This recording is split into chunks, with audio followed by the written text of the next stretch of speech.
and we will also be doing flu vaccine module and training as well. My name is Kristen Hobbs. I am the Senior Project Manager of Quality Improvement and Equity at the National Minority Quality Forum Center for Sustainable Healthcare Quality and Equity, a.k.a. NMQF-SHC.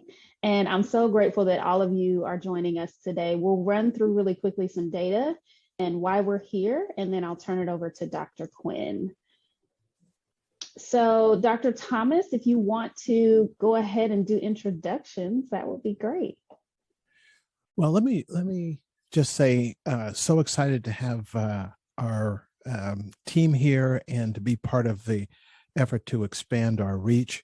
I'm looking at Andre. I'm going to let the barbers introduce themselves just real quick. And Kristen, maybe we'll come to Hollywood Squares just real quick. And the partners that we have brought into this new space are the national leaders when it comes to bringing health information, health services, and most importantly, life-saving COVID vaccine into barbershops and salons.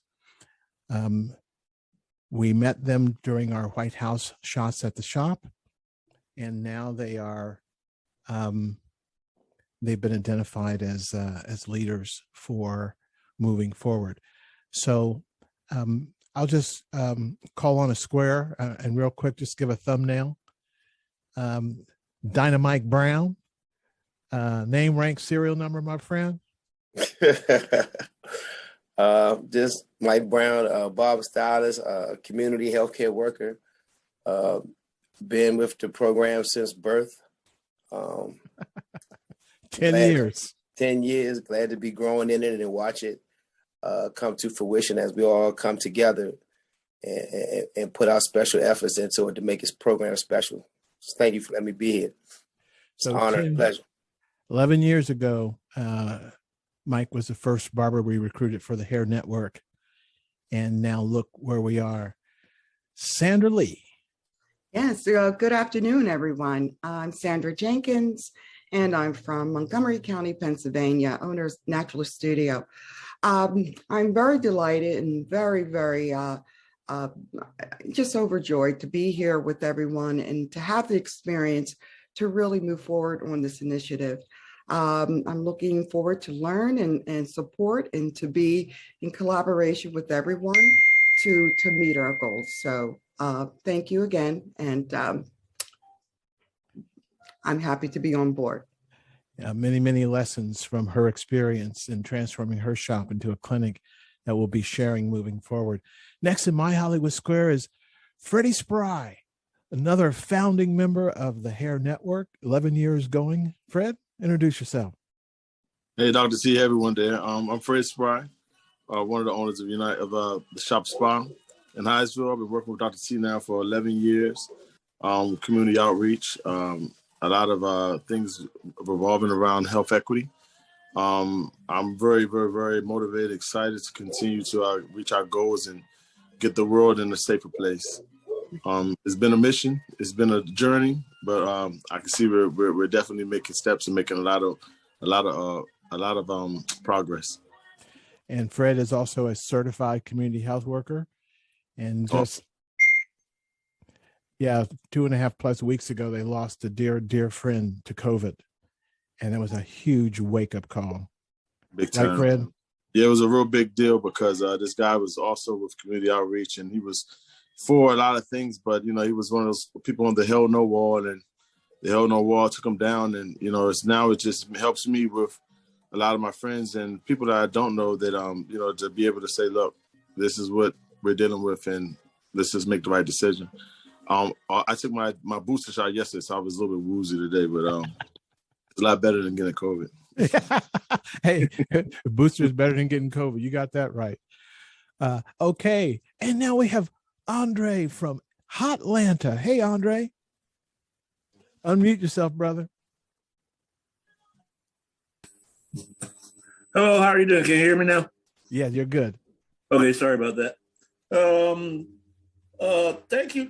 I'm relatively new to the clan here, so I apologize for not knowing a whole lot, because I have from Atlanta, the barbershop in Atlanta, one at the airport, busiest airport in the world. They always want me to say that. And then I've got a shop in the mall where we were doing all our vaccinations. And as a matter of fact, I have a 2-month program going on right now, by the way. Dr. T, I'm gonna have to talk to you about that later because it's a sharing experience. So very unfamiliar with it. I'm glad that you guys picked me to get into the program where we learn more about what we're doing so that I can talk intelligently.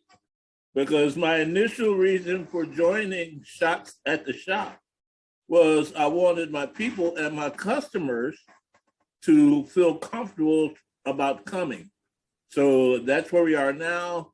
And I appreciate everything you guys have done. Dr. T will tell you that I've had to call him on a couple of occasions.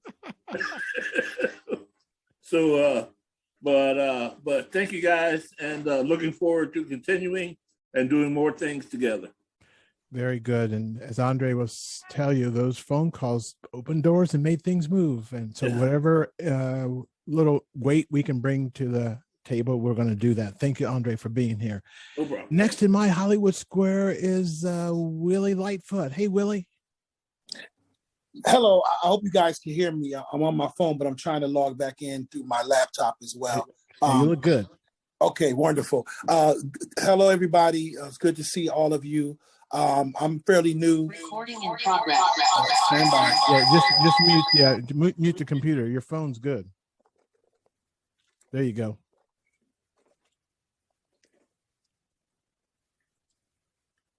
Okay, is that okay? Yeah, you're perfect. All right, wonderful. Just glad to be here. I'm fairly new to the group, guys, but I'm excited here from Rochester, New York. We've done probably about 6 shots at the shop events. We've probably got over 100 shots in folks' arms, and we're doing one on December 6th in conjunction with the city of Rochester and our local organization here. I'm the president of United Professional Barbers and Cosmetologists here locally in Rochester, and we're hosting a Christmas special. We're doing more shots and toys and things for the kids next Monday. So I'm just excited to be here. I'm glad to work with you guys and look forward to hearing all the information. God bless you guys. Willie, what a role model he is. He said we're on the number 6. The whole thing was just to do one. He's on the number 6, and that's the caliber of the talent we brought into these Hollywood Squares. Hey, Katrina. My name is Katrina Randolph. I'm a certified community health worker through the state of Maryland. I also own Trichet's Hair Studio in Capitol Heights, which is part of the network, the hair network. I've been a part of the network for I believe it's been 9 years now. So I'm excited to see how our network is evolving, and I look forward to what's to come. Now, Katrina is also a certified community health worker, and they call her the short-haired queen. All right. Terry Branch, another one of our leading stylists out there. Terry, if you can, I know you're working on somebody's head, but you can talk. We can hear you. Unmute yourself. Okay. You never know. She may have both hands full of soap. Or something. There she is, Terry. Introduce yourself. My phone rang, so hold on, I'm gonna step to the back. My phone rang, so it booted me out for a second. Hi everyone. My name is Terry Branch. I am now a community health worker, thanks to you guys. I came into this, and I have to piggyback off of the gentleman from Atlanta. I came into this not knowing a lot about it, but excited to learn more about it. I did know as I came into this that I was a little scared because of COVID, and I wanted to protect myself and my family and my clients and the people that I know. I'm involved with a lot of things, but this is one of the things that really warms my heart now that I know so much and that I'm involved with it. So I appreciate you guys having me. I have partners with my business partner, and I own Perfect Styles Beauty and Barber Salon here in Newport News, Virginia. I am on the executive committee for NAACP here, and I have about for other businesses, and I'm a professional writer, so I travel on book tours. So I'm just really big on trying to help get this country back on track because I miss touring. I just did a book tour with the New York Times bestselling author. I got back off tour with her, and it was amazing. We did, COVID restrictions and everything. We made sure we were safe and everything. But I really miss doing those things because, we have so many people that are just stubborn. I meet someone that's just stubborn and they just want to do things their way. And then sometimes I am able to talk to them and help them to see why they should be protecting their family and not to be so selfish. Because to me, I think sometimes it's just a selfish act to just think about, I don't want to get it, because I got a mother that has a heart problem. I have a friend that have a double lung transplant. I have a brother that has diabetes. So I don't want to give them anything and take them out, And so I just want to share really quickly. I had one client that was coming to me, and every time she come, her mask is like this. And I said, no, baby, you can't sit in my chair with your mask on. You had to put your mask on, okay? I said, I'm the mask police, and we don't do that here. So nevertheless, she's from Louisiana, and she was here working or whatever. And she said, yeah, me and my mom, and we were getting together. They're coming here, my sisters and them. And so long story short, they got together. About 2 weeks later, her mom passed away because one of them, I guess somewhere in that household, she contracted COVID. And so she passed away. And I never want to feel like, I was careless and that I could have, not knowing I could have contributed to something happening to my mom or a friend or anybody, So coming into this and learning more about the, so we can be literate when it comes to that. So we can be accurate on what we know and we can speak with confidence.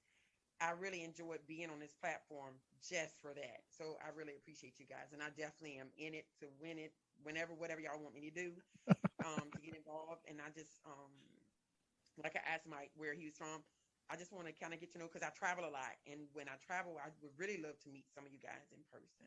Oh, So, that's coming. So we're kind of stuck. And so, because I'm in DC a lot, I go up DC area and things like that. Because again, I do a lot of traveling because of that, but I haven't been able to do the things that I love to do as much because of COVID. So I want to be part of that change and helping people, not making people, but helping people to see it differently, helping them to be more aware and, and helping them to understand what they don't understand. Some people just scared because they don't understand it, but you have a whole lot of them that's just really stubborn. And I've gotten through to quite a few stubborn ones right here. Why not keep doing it? So Listen, I don't know. I don't know how anybody can say no to you. And we're going to open up again for the stories. Your story, you heard Fred and his friend that he lost. Yes. Those are very, very important. So thank you very much, Terry. Hey, we got Greg. I want to mute myself, y'all. Okay, but stay close. We got Greg Allen in the house. Greg Allen, go ahead and do your introduction. Tell us where you are. Hello, everybody. This is Greg Allen with My Bella Barbers out in Denver, Colorado. I've been running with you guys for a while, and I'm honored that you guys thought to include us moving forward. As you've said, and many other information I received before, this isn't anything new for us. Before there was COVID, we were doing diabetes and blood pressure testing out of our shop, and so this is a continuation of that. And I'm happy to participate, honored to participate in this kind of program because it just helps move our community forward. If you don't have health, you will never get well. So thank you for including us. In many ways, this is one of the first times that it's been the entrepreneurs in the Black community that we have mobilized. You are the entrepreneurs, local business versus the nonprofits and the civil rights movement. You're a very different industry that we've brought into this space. So thank you so very, very much.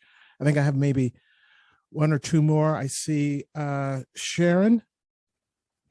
Sharon, if you'll just quickly turn your camera on if you can, and then we'll turn it back to Kristen.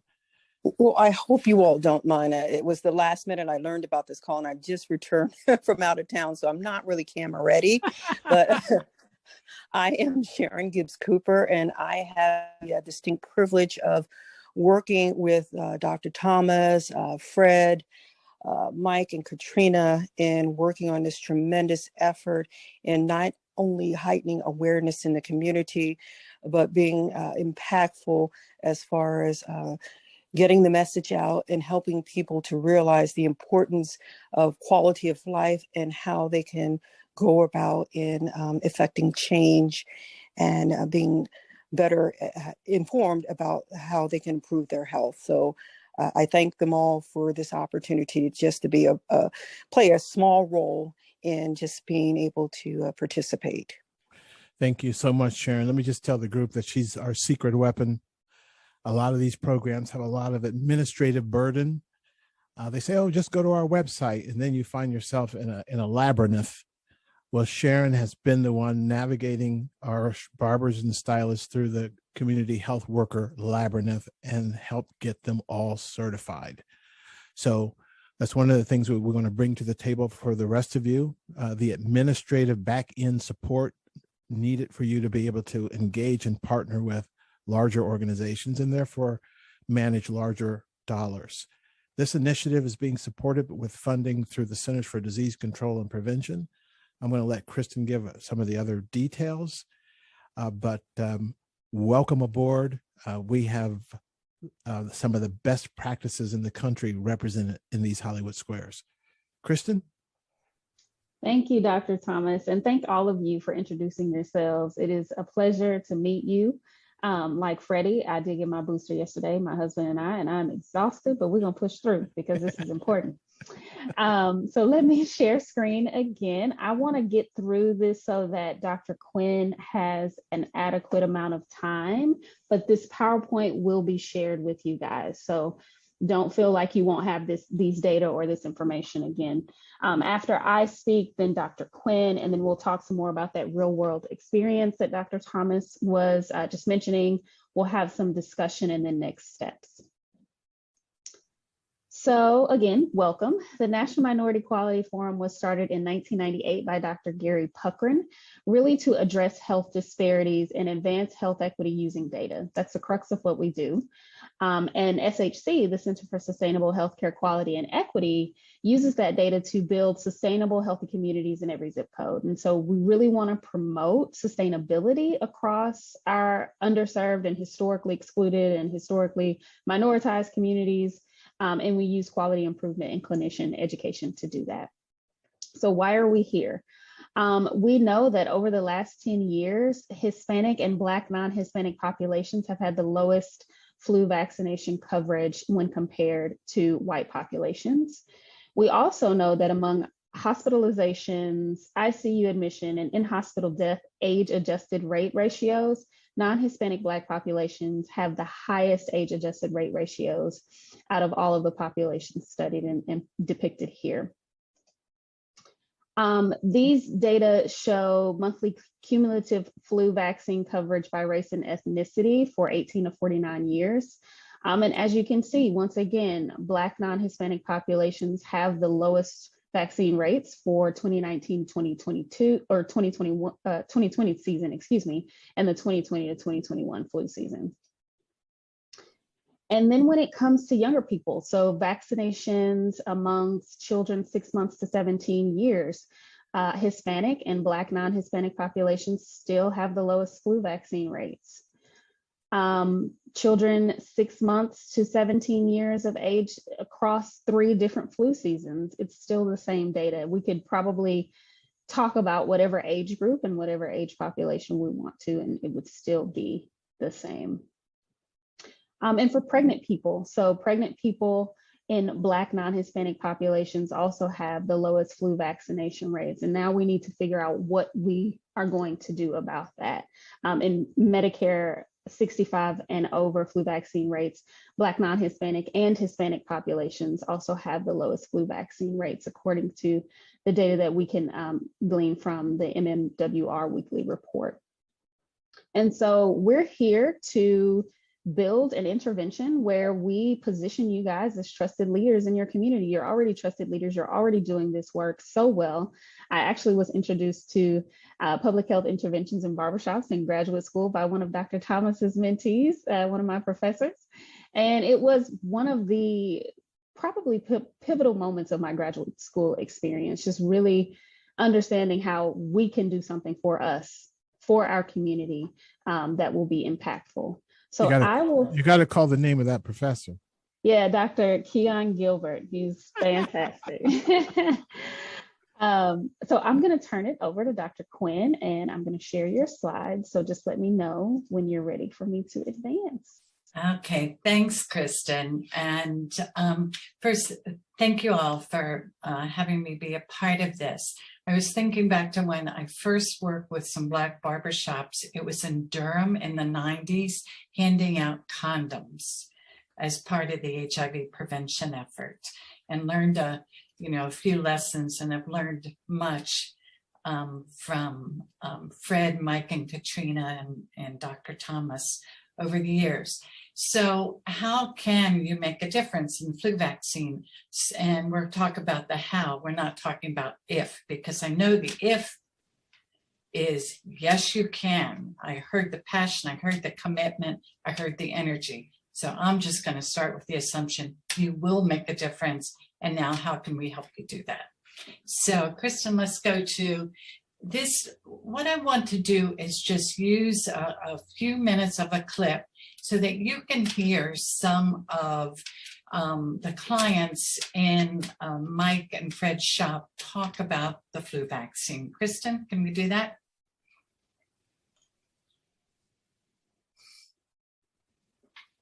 Can you hear that? No. Now, what you have to do, you have to stop sharing, and then you have to go back in, and then optimize for sound and video.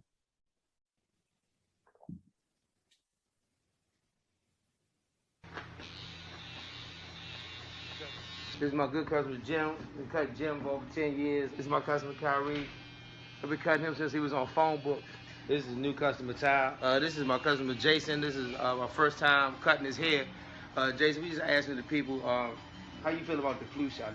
They tell you it's like I'm assuming it's like a dead virus or something that they put into you. Honestly, I feel like it's another way for the government or the pharmaceutical companies to just get more money. In my opinion, I always just was anti any shot that I ain't need, even shots that we used to get for school and shit. Personally, I've always taken the flu shot. Just the idea that you gotta prepare for it. Always thought that's always good. How you feel about the flu shot? I never take it. Why not? I just never did, and I never got the flu, so. I just had my flu shot taken last Friday, so yes, I would take that. Because they haven't gotten a flu shot before, so why should they get it now? Not only that, they're injecting you with the virus. No, thank you. That they don't know how it's going to affect your body. Everything's not for everybody. You know what I'm saying? So just because it might have cured this person don't mean it won't mess this person's body up. Chemical reactions or anything. As far as the president, what he said, I don't trust him. I definitely pay attention to what Fauci says. So if he says it's good, then I'm doing it. If it's a no from him, then it's a no from me. Thanks a lot. Okay. All right. Okay. All right. I appreciate it, Joe. All right. There it is. Hey, Kristen, you might want to spotlight Dr. Quinn so we can see her when she's got her slides up. I think that's on Kellyanne. Can you do that for us? I'm not able to do it. There she is. There she is. Right. Okay.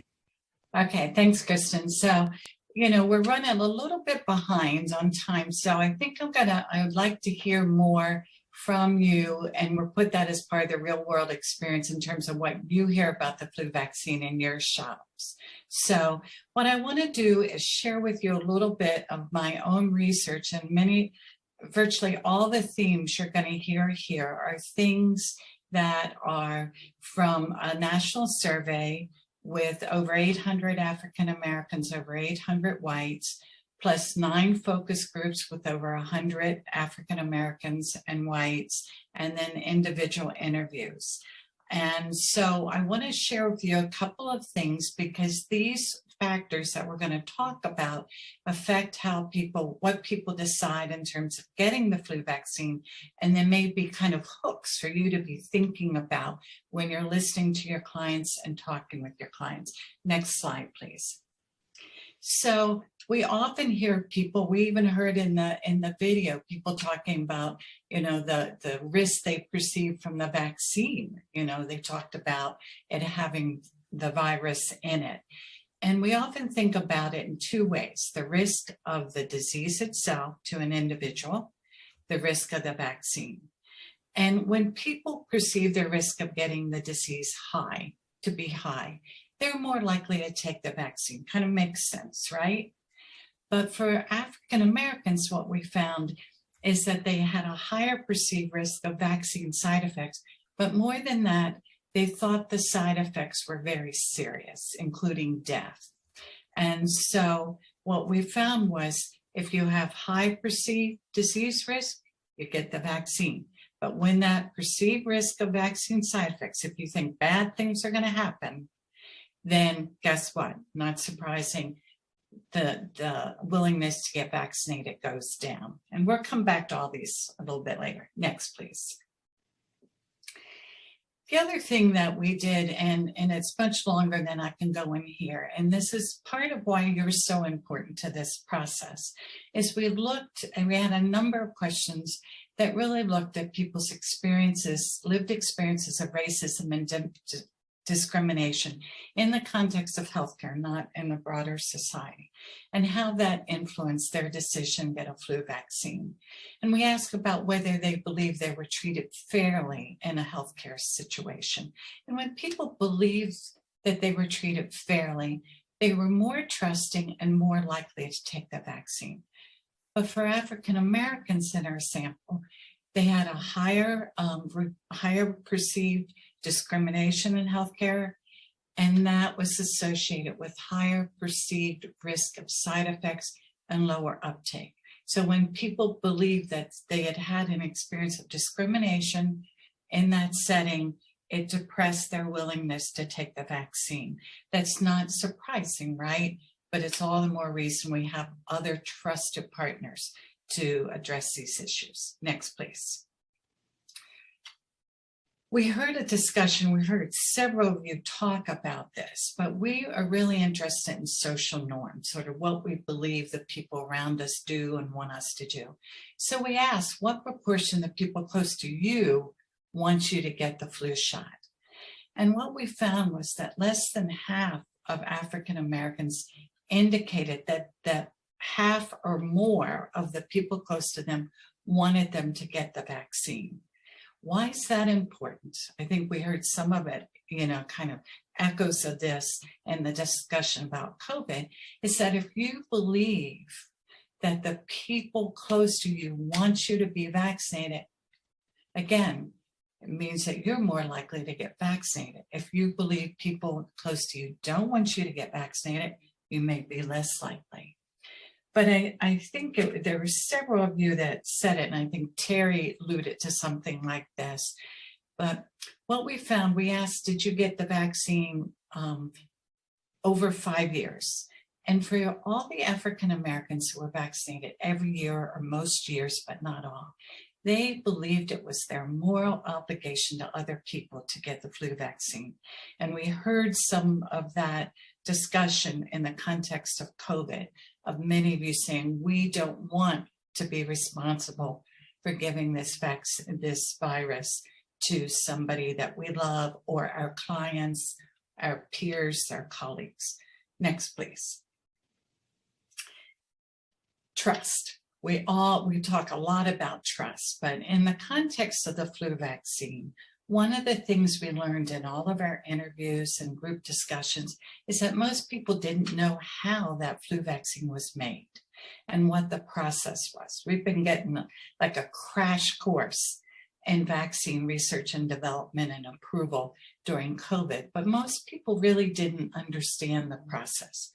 So we created that infographic that goes from the World Health Organization and other national bodies doing surveillance to see what's happening in flu around the world every year, to pharmaceutical companies, the Centers for Disease Control and Prevention, the U.S. Food and Drug Administration, down to the doctor or nurse or pharmacist that puts the needle in your arm.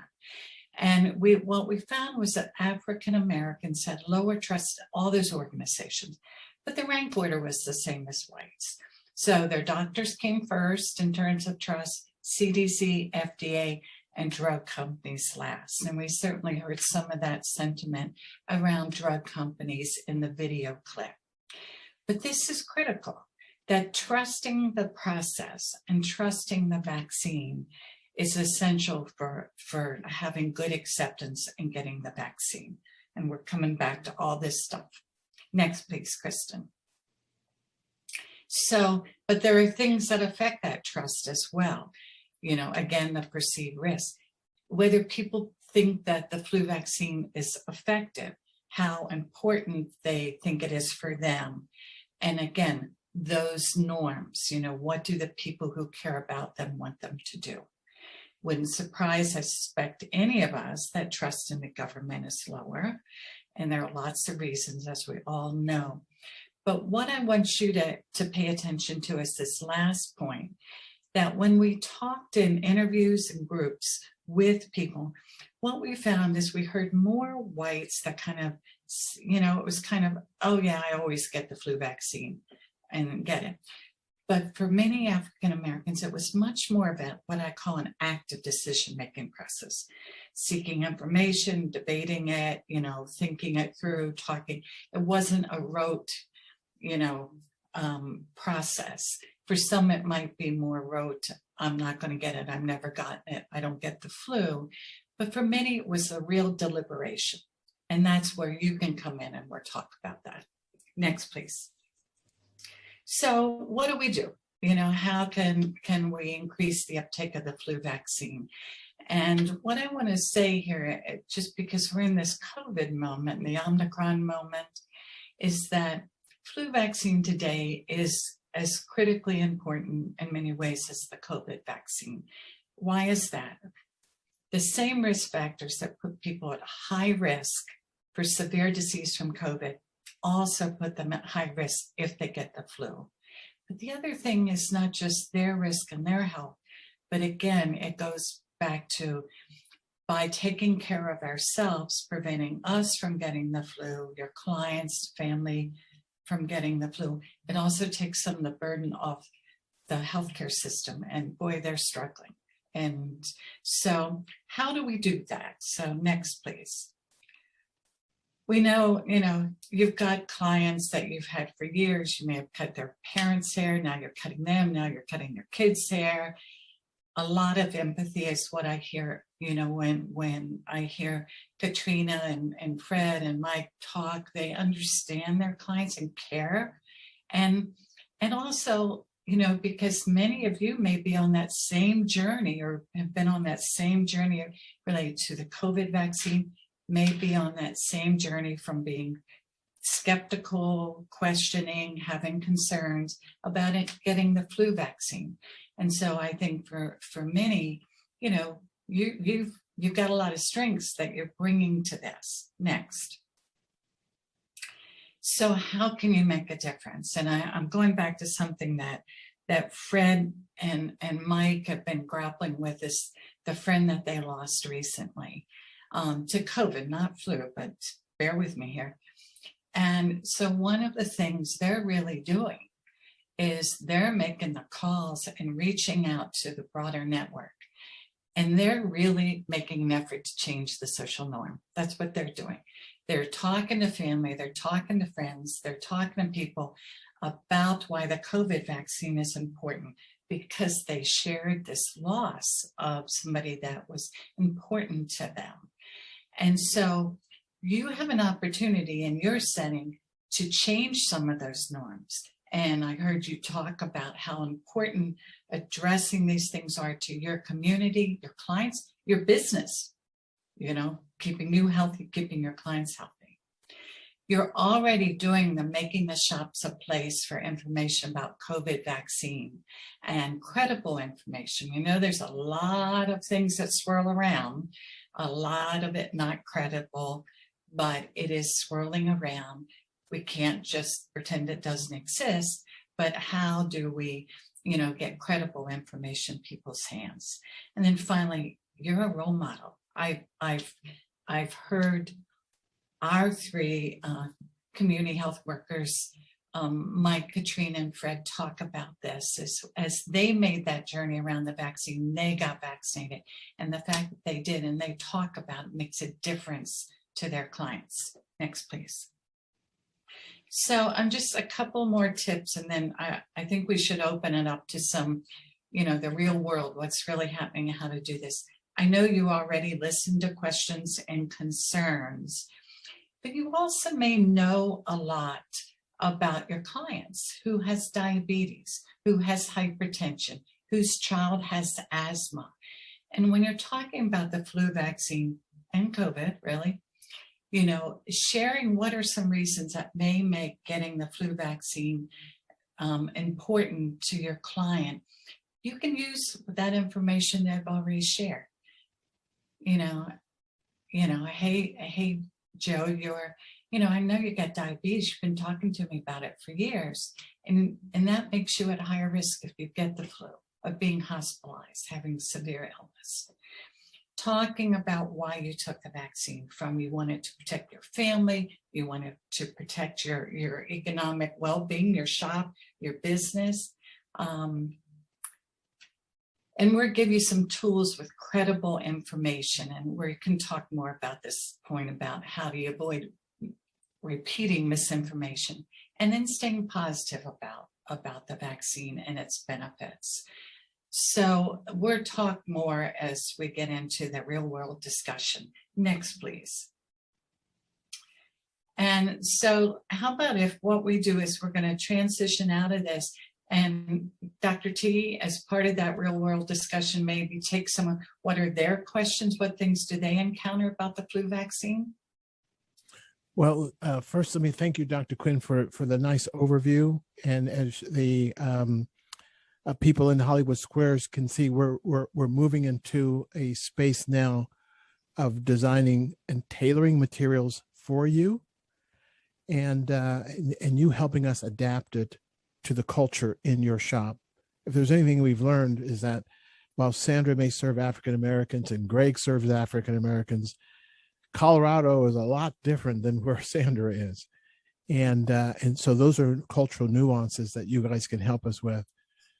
I'm curious as to when you saw that video, the short clip, those were voices from the chair.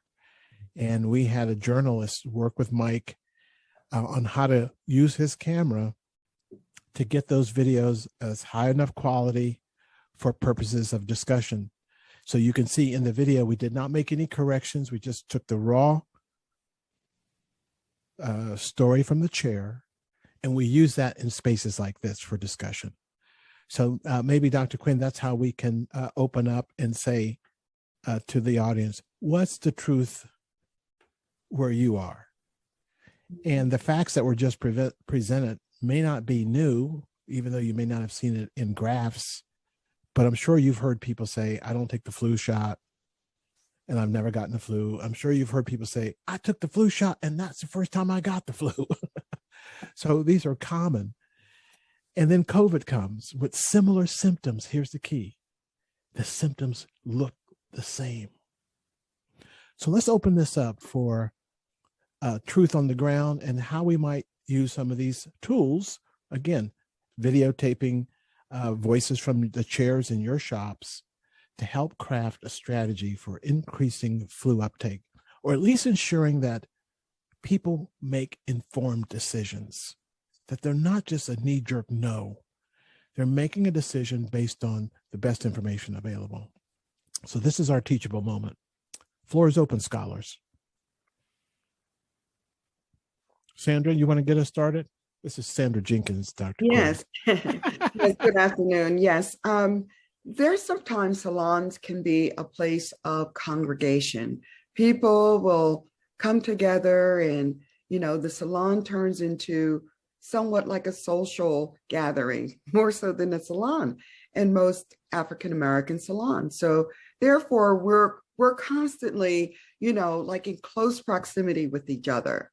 And we're doing things that, that could potentially right now harm us. So right now, I think that in the salons, they're looking forward to getting back to that type of setting.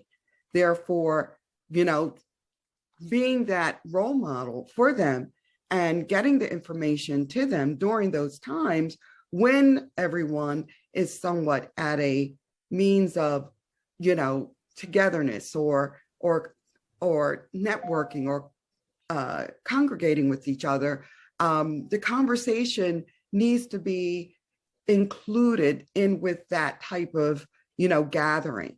I think that, you know, we want to display a lot of activities that are not associated, let's just say, with the regular routine of hairstyling. Like we may have children that will come in and you know, be somewhat in an environment with adults that are potentially just really not that interesting to them.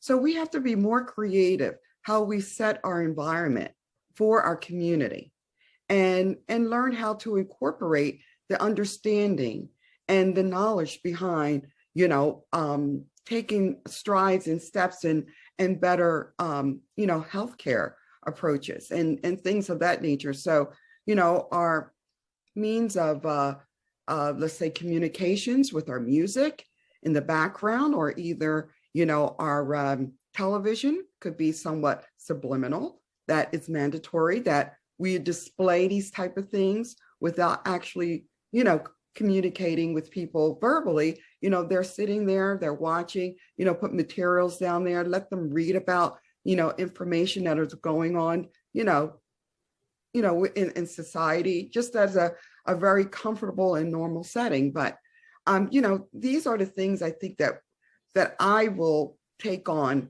and start making some changes in the environment setting where I am. You know, Sandra, in the world we live in public health, we call that vicarious learning. So you're in the chair, you're talking to someone, but everybody's listening, right? Yes. Everybody in the shop's listening. Mm-hmm. And as a result, they're learning while that conversation is happening. Exactly. Sounds like fellowship, you know, sounds like your salon is like having fellowship. At times it can be that way. All right, the floor is open. Floor is open, scholars. What's the reality in your shop? Hello. Go ahead, Andre. I'm in kind of I wouldn't say a unique situation, but at the airport, there's a lot of intelligence as well as common people going through the airport. And we do get some of the ones that say, a couple of pilots are saying that they don't think that enough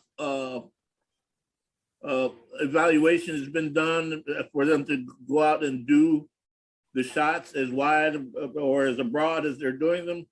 And then we have people that are coming from God knows where. And because it's part of a discussion, they're needing some more information. So I know this is two different things, but what I'm saying basically is I'm glad of the opportunity for you guys talking about doing a little training for us, giving us some information. And because, you know, we got you got people that are in the chair from 15 minutes to a half an hour, unless they're stylists, you know, they're doing something like that. But we're having to try and transport as much information as we possibly can. And then we have this little piece of communication where this guy might be Hindu, Hindi, patois. And so I'm looking for somebody at the desk that speaks at least 5 languages, but I don't want to pay for that. So, but at any rate, what I'm saying is this is good for me because then I can pass the information along to, because I'll sit up and talk to the barbers about it and try and get it down to what we understand and what we can pose to the customers. But just to say that, because I'm not sure what the training is going to be like, because like I said, you know, I'm kind of new, but I have no problem diving in front of people. I guess you know that too. So, but that's just, like I said, at the Atlanta barbershop, you don't know who's the next person going to be sitting in your chair. And we have some repeat customers from the workers that are there, but overall, every customer is new, not just to us, but to Atlanta. Yes.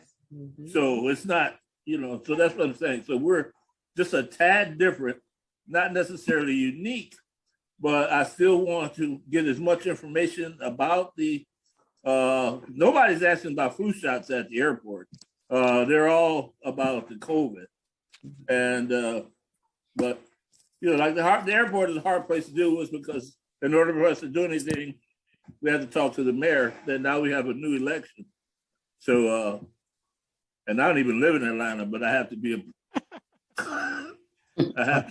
abreast of these things. I have to go to the meetings and say, yeah, I love you too.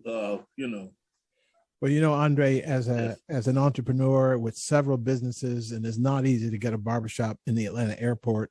Oh, no. We salute you. And so, as Sandra was alluding, what's on Sandra's mirrors? What's on her walls? What literature is in her shop? Those are the vicarious ways in which we change the environment where people can get information without feeling as if they're being force-fed. Floor is open, scholars.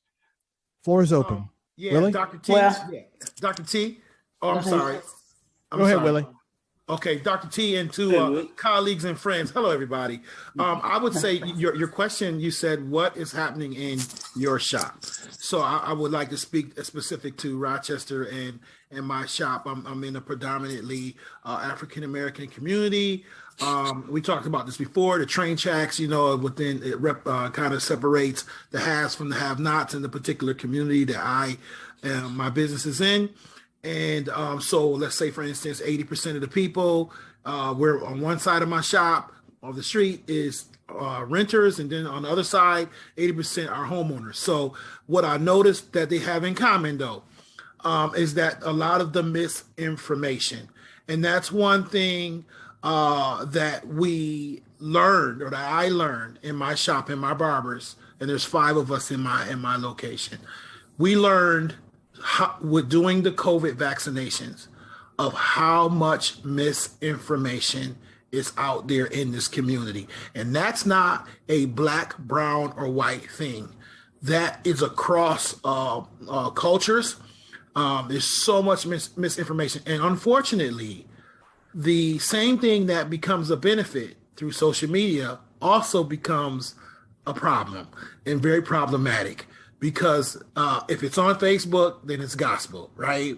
And so I don't know how that became the case. I'm not on Facebook, but if it's on Facebook, it's gospel. Or if it's on social media, it is the truth. And unfortunately, a lot of people get their information from those sources. And those sources oftentimes is misinformation.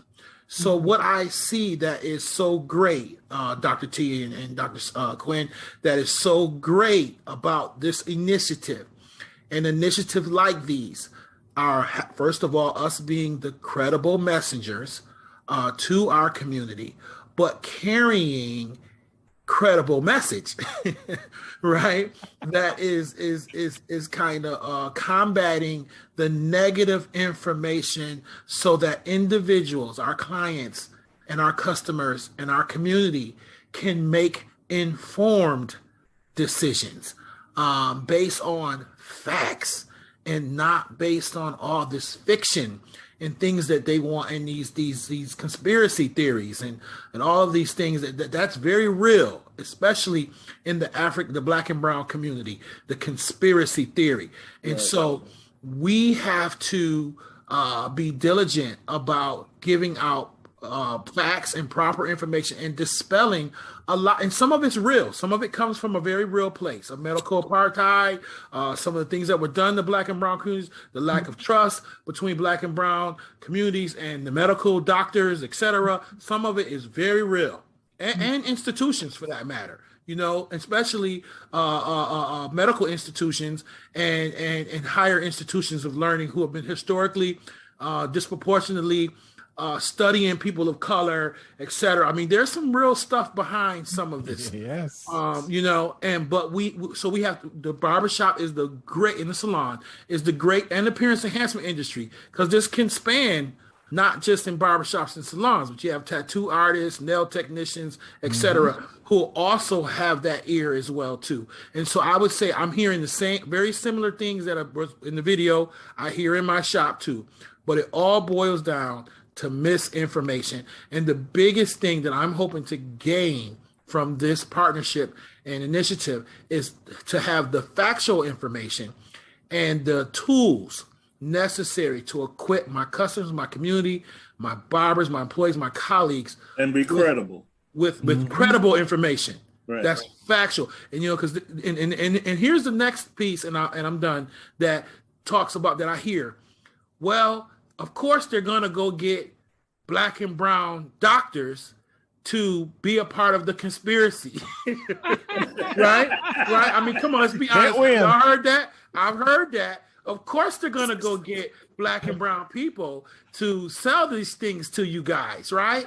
So, there's so much we have to dispel, but I think just giving the good information, factual information, and the data helps us to do that. Thank you. Well, just real quick, I'd just like to add that I think that addressing Willie and what he's saying about putting the same color out there, I think we've done real well with the salt and pepper attitude that we have. Yeah, because we have everybody talking about it, so it's not all of the doctors and whatnot. But what I'm saying, we're across the board. And let me get out of you guys' way. I'm sorry. No, that's good, because one of the comments that came back was on the COVID shots was when the clinical people showed up to the barbershop, the clinical team was all white, and people were asking. And so I think it's a teachable moment in many areas. Number one, the majority of healthcare professionals at a certain level are white. We need diversity in those systems, but they are there to serve everybody. So let's hope, by virtue of them coming into Willie's barbershop, Greg's barbershop, Mike, Katrina, Sandra's, Terry's shops, they learn too. That they come not just with the jab, but they come seeking wisdom. And the extent to which you feel that you have a different relationship with your local health department or your state health department, we'd like to hear that too. How did that relationship, what was it before? What is it now? And how might we build on it moving forward? Floor is open, scholars. Sandra, Quinn, Dr. Quinn? Yeah, can I jump in? Just because I'm going to have to jump off for another meeting in a few moments. So let me just say, Willie, I heard everything you said, and the misinformation that we hear, about COVID was there, about flu even before COVID, and some of it, I refer to as like the the golden oldies of myths and concerns, and some of it is based on history and lived experience. And so I think it's part of it is being empathetic about that part, knowing that there's reason that, and it's not just history. We were asking people about their experiences of discrimination in healthcare, in 2015. So it's not just history. We all know that. I think the challenge, and this may be something we want to put on the agenda for another training, is, real specifically, how might we address that misinformation without reinforcing it, and instead substituting the credible and positive stuff. And there's some very specific strategies around that. And, because it's not going away. And, there are days when I think social media, if somebody took it away tomorrow, the world would be a better place. But these things pre-existed social media. So I am going to have to jump off, put on a different hat, and go to a very different kind of meeting. So, you want to be here with us. Trust me, if you knew my next meeting, I'd rather stay with you. So before you jump, just one thing. The man in the chair said something, and I want to know how you might respond to it. The man in the chair said, well, what is it? The Clippers were going, he said, they put something dead in you. They put something dead. And no matter what, nobody wants anything dead in them, but he was on to something. How do you interpret that?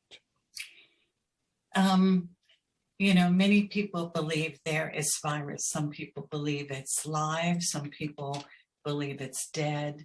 And many of the flu vaccines have inactivated virus. And what that means is that it is a component that will stimulate our immune systems to say, hey, let's protect against this. But it's not a component that can give you the flu. So people have a lot of questions about that, and believe that whether it's dead, whether it's they think it's live, that it can somehow cause the flu. Sometimes people get the flu and they were exposed before they got the vaccine. You get the vaccine on Saturday, you were exposed on Wednesday and Thursday. Suddenly you've got your vaccine, and a few days later you're sick. That's not the vaccine. That really is the exposure beforehand. But somebody said earlier, a day or two of mild side effects. I think Fred said it. A day or two of mild side effects from any of these vaccines is sure beats the heck out of getting the disease itself. Thank you so much, Dr. Quinn. I will see you all soon. Thank you for including me. Thank you, Dr. Quinn. Dr. Thomas, I do have to stop us because we are at time, and we also have other meetings. But I think this is a great point for us to pick up at another training. And I think we can circle back as a team at our weekly internal hair meeting to talk through. Is that okay with you? Absolutely. So this was our first gathering and putting you all in the same room at the same time. We'll be following up with some of the administrative back end because we have resources for you. We're taking all the lessons we've learned from Shops at the Shop, and we'll put them in action. So this is not Shea Moisture, all right? So Kristen and the team will be following up with the different documents you need to fill out so that we can get you resources. And we'll be having routine planning meetings moving forward. And again, incentivizing you for doing that. Kristen, closing remarks? Yeah, this was fantastic. I appreciate everyone's candor and transparency. I think we can keep this going.